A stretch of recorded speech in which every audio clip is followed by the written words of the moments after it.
Good morning, my name is Lisa Camilleri, Books and Paper Conservator, and in this talk I will be presenting fantastic features and where to find them, title tabs and other unique features of the Notarial Bindings in Malta. These volumes are found at the Notarial Archives of Malta in St. Christopher Street, Valletta. The title of my talk is a little bit of a pun, but it is also very fitting, as the archival world is full of fantastic features which can be instrumental in understanding book structures, history, and use. These features are often practical and utilitarian in nature, or are just a reflection of their circumstance, such as material choice. They are often in themselves overlooked, taken for granted, or for some reason obscure in literature, but not for lack of examples. If they are studied, they are rarely the focus of the research, and this makes them incredibly difficult to research beyond a closed case study system. An example of such features are the heavy reuse and recycling of documents as covers and quire guards. The use of materials recycled from other fields, such as this example of old playing cards being used as a sewing support. Or this example of a heavily tooled and gilded leather used as a sewing support also. As interesting as these are, especially to the insight they give us into binding practices, today I would like to bring one particular feature of Maltese Notarial Bindings into focus: title tabs. Title tab refers to a tab, usually of parchment, attached to the tail edge of the left cover, which lists the dates and sometimes the author of the volume. I specifically emphasize that they are attached to the cover of the volumes, as it is important to differentiate them from another structure commonly referred to as paper label. Aside from being paper, not parchment, paper labels are found attached to the text block, not to the cover. Paper labels are also invariably glued, unlike title tabs. The vast majority of title tabs, as I've said, are parchment. They are very rarely glued, and in fact these examples might not be the original attachment at all. They are found on both parchment and cartonnage covers, though the cartonnage are again likely rebindings, where the original parchment title tab was reattached after the rebinding. They are always, without fail, on the tail edge of the left cover. They can be found on volumes dating from the 16th all the way to the 19th century. They are found on a large portion of the notarial volumes in Malta, but can also be found on some other administrative type archival documents in other Maltese archives. Seen here are examples from the Banca Giratale in Indina. They come in a variety of shapes.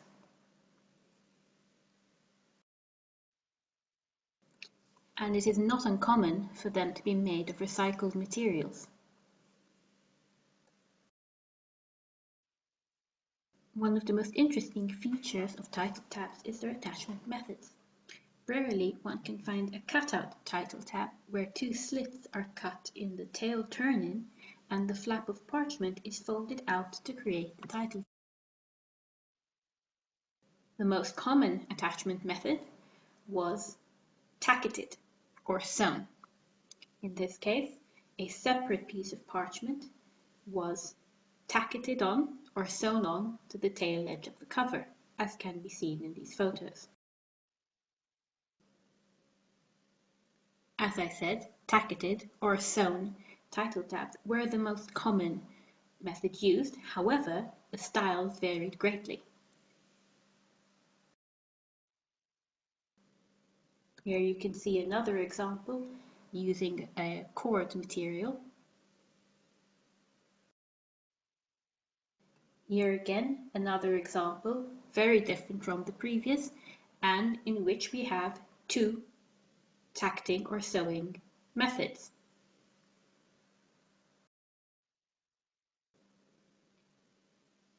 Another popular attachment method was slotted, where a separate piece of parchment was cut with an angled end, and that end was slotted into a slit in the parchment cover.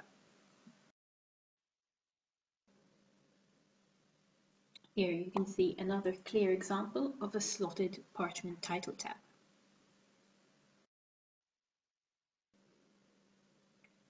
These fragments also show a slotted parchment title tab, however in a very different style to the previous.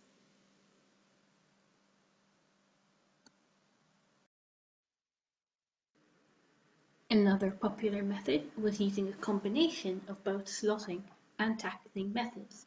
You can see the red arrow indicating the tacket and the blue arrow indicating the slit.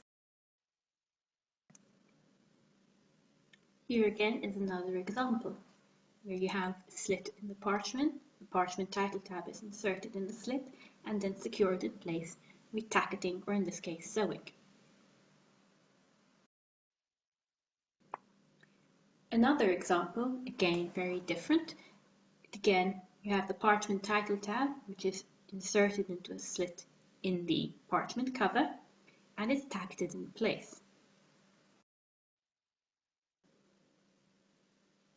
What's quite rare and interesting about this particular example is that the tacket is also made of parchment rather than cord or thread, as is most commonly seen.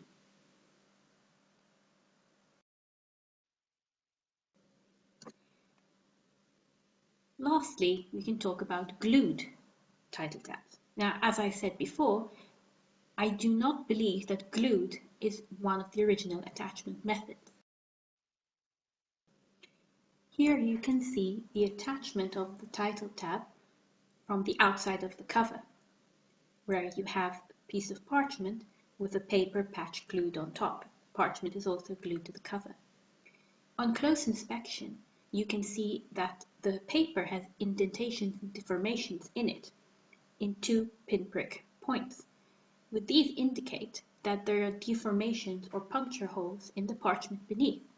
To me, that is a clear indication that that tab was originally sewn or tacketed onto a cover before it was glued onto this cover.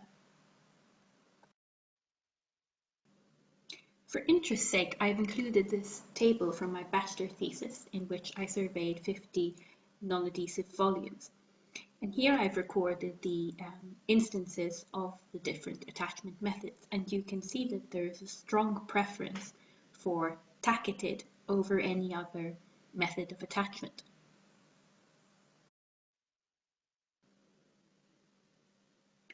Let's talk a little bit about the conservation of these title tabs. Unfortunately, the volumes of the notarial archives in Malta have for many years been stored vertically. Due to the vulnerable and exposed nature of the title tabs, they are very easily damaged and lost. They can often be found folded inwards to protect them, and few still hold their original shape where they lie flat against the tail of the book. They are very vulnerable to mechanical damage. However, silverfish damage is also very commonly seen on these title tabs. Here you can see an example of silverfish grazing along the parchment, and as well a clear example of mechanical damage. And here we can see some very typical signs of mechanical damage to the title tabs. Many tabs are detached completely, and if lucky can be found loose within the volumes or tucked into the turnins. Many are less lucky and have been lost completely. However, even when the tab is lost, evidence still remains of their existence. Even with the tab missing, there is often enough evidence to determine significant data, whether the volume had title tabs or not, the material of the title tab, and the attachment method. From these 2 images of 2 different volumes above, you can see that both clearly show that the tab was of parchment and that the attachment method was tacketing. There are some instances where the material is completely lost and all that's left is the sewing, or the tacketing, or the sewing holes, or the slit in the parchment. When recording data, it is very important to differentiate between no title tabs, meaning the volume is intact, you can see all information, and you can see it never had title tabs. Lost title tabs, where you can see the cover, you can see that there was evidence of title tabs, such as sewing holes or a slit, but the title tab itself is lost and you don't know what material it's made of. And lastly, unknown, where you cannot see the tail edge, the cover is missing or for some reason obscured, and you don't know if it had a title tab or not. These are three very different groups of information. It is also very common to see evidence of multiple stages of attachment and title tabs. These could possibly be reattaching the same title tab after it was damaged and fell off, or attaching a replacement title tab after the first title tab was damaged and lost. Here you have an example of the first or original attachment indicated in red, where you have possibly what's a fragment of a first title tab still inserted in the cover, and you have the first puncture holes from the first sewing. At the same time, you have indicated in blue the current title tab, which is intact, and the current attachment in cord, as can be seen. In this example, again, you have in red indicating the first attachment holes and some threads still remaining, and in blue, the current attachment. What's evident is that the current fragment of title tab that remains doesn't show two sewing holes, two stages of sewing holes within it. Could it be that the damaged piece from the first attachment was cut off and the title tab reattached from an intact section? Or did they replace the title tab with a new title tab from a new piece of parchment? Here again we have multiple stages of attachments. You have what's probably the first attachment, which is larger holes and some slits in an X formation, indicating it might have been a leather or parchment tacket holding the tab in place. You have the second attachment, well, the possible second attachment indicated in blue, which are the smaller sewing holes around the outside of the first.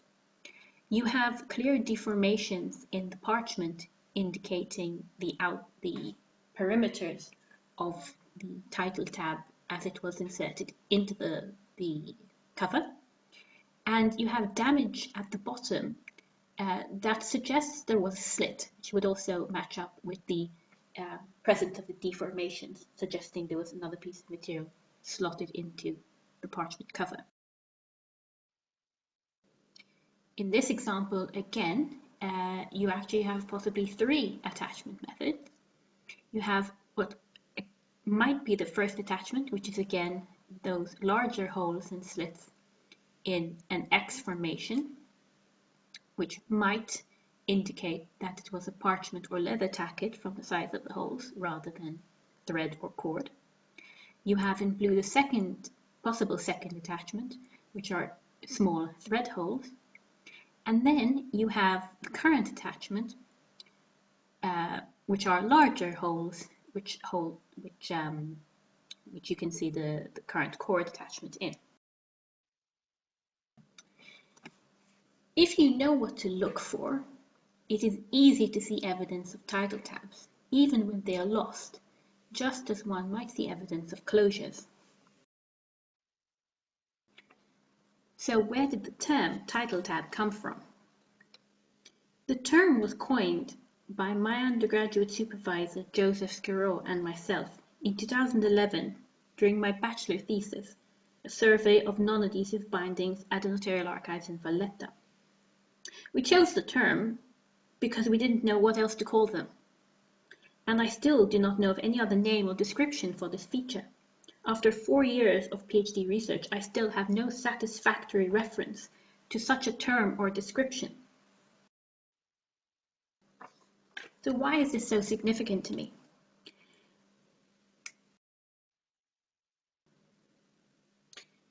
From the 2,498 Maltese notarial registers that I have surveyed, 2,442 have evidence of title tabs. That's almost 98%. The survey sample does have bias because it's not a representative sample, but that's still a huge proportion. From the 109 Maltese notarial bastardelli, which is another form of notarial document, 98 had title tabs. Again, the survey sample had bias for my research. Still a huge proportion. Examples can also easily be found at the Banca Giratale in Mdina and the Mdina Cathedral Archive. That's a lot of examples of title tabs. They are not one-offs and oddities.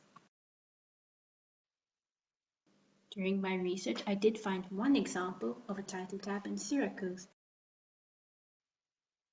And though I do consider this a title tab, it's markedly different from the Maltese examples. It's in leather, and it's attached to the head and not the tail. During this research, I found no examples of title tabs in Palermo, Catania, Lecce, or even Amsterdam. And I didn't rely only on what limited numbers of volumes I could personally see on my short visits. I harassed new contacts and friends from conferences and workshops with sketches and photos of title tabs, like I was a bounty hunter going around with wanted posters, but still could not find any concrete information or leads. The evident regional differences, coupled with the utilitarian nature of the features, are probably the main contributing factor to the lack of information. A similar example I experienced from the opposite side happened during my visit to the Palermo City Archives to survey a sampling of their notarial collection. To my excitement, I encountered a fantastic, albeit confusing feature, filze, or at least what were explained to me to be filze. However, even here there seems to be an overlapping in use of terms and a lack of defined description of the physical feature. This is my understanding of filze as it was explained to me on the one occasion I encountered them. They are cords that sidestep a document or collection of documents to hold the unit together. These cords would have beaten metal tips attached to the end that are often cut away, as can be seen in these images. However, the definition for filza that can be found in Terminologia del libro manoscritto Addenda 3 by Maniaci is as follows, in Italian and translated by me in English. Each of the manuscript quires conserved in a library or archive, traditionally passed through by a long nail or a cord that constitute a whole unit within a continuous series of documents. Clearly, this definition refers to the documents and not to the tool. In practice, the same term is applied to the tool, perhaps because a definition for the tool alone does not exist. Now, I'm not going to go into filze today, because I have neither the knowledge to share, nor do we have time to explore it.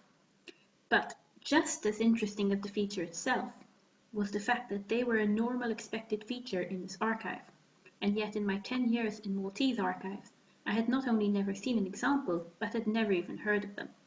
They are described in Italian literature, but to my knowledge there is not an English translation.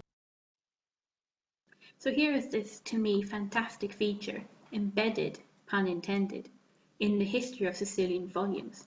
So valuable to me in understanding notarial practice differences between Malta and Sicily, and yet hidden behind a barrier of language and translated publication. Malta and Sicily have very close historical ties, especially within the notarial profession, yet there is this marked discrepancy in particular binding and scribal practices, with the lack of title tabs on the one side and the lack of filze on the other. These features feed the regional narratives that help us further understand our collections and their larger context. It is so important for us to focus research on these features and archival structures and publish them in an international context, because if we do not, then those features, which can have a very significant impact on our understanding of archival and binding practices, that information is locked behind language barriers and regional norms, or just hidden in a case study without searchable terms. It may very well be that at the end of this talk someone will tell me, I know what those are, this is what we call them here. And I tell you, after watching out for title tabs the past 10 years I would be over the moon to have a reference to refer back to, and another collection to compare to. And if not, then perhaps at least I have introduced you to an interesting feature of Maltese notarial bindings, and better yet, perhaps I will inspire you to look more closely at the archival volumes you encounter and look for the fantastic features that they have to offer.